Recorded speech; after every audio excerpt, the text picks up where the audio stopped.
Itinuring ng pulisya na isang kaso ng kidnapping ang kumalat na video sa social networking sites ng panunutok ng baril sa kahabaan ng EDSA at isinasangkot dito ang mga kagawad at opisyal ng Quezon City Police District Station 1 o Laloma Police. Si Alvin Baltazar para sa detalye.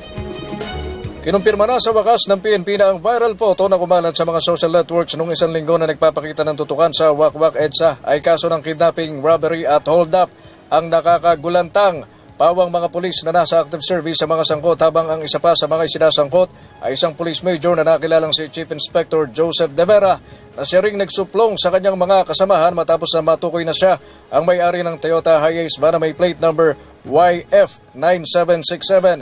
Sa pagkakasangkot kay Major De Vera, tumanggi pa ito sa kanyang pagkakasangkot sa krimen pero bandang huli ay umamin din.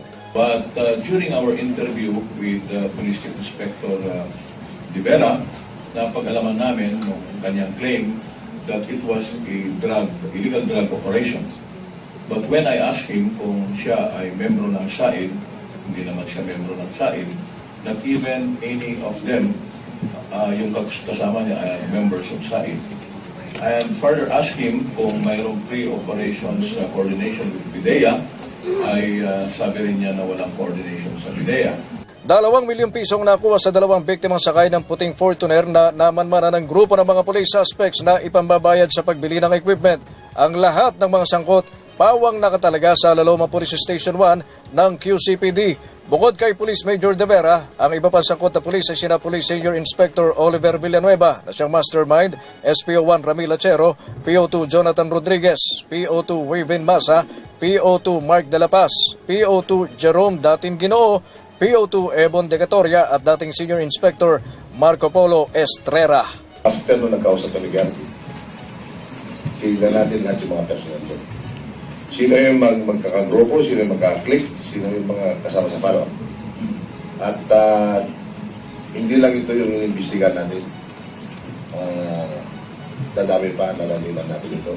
Babala naman yan Sir PO Chief Police Director Carmelo Valmoria sa mga pulis na pumapasok sa mga kriminal na gawaing gaya ni De Vera, hindi nila sasantuin ang mga ito at patuloy na hahanapin ang mga kasamahang nilang tinaguriang pulis, scalawags. Walang sa amin relative ka man o nobody sa pagpadulo.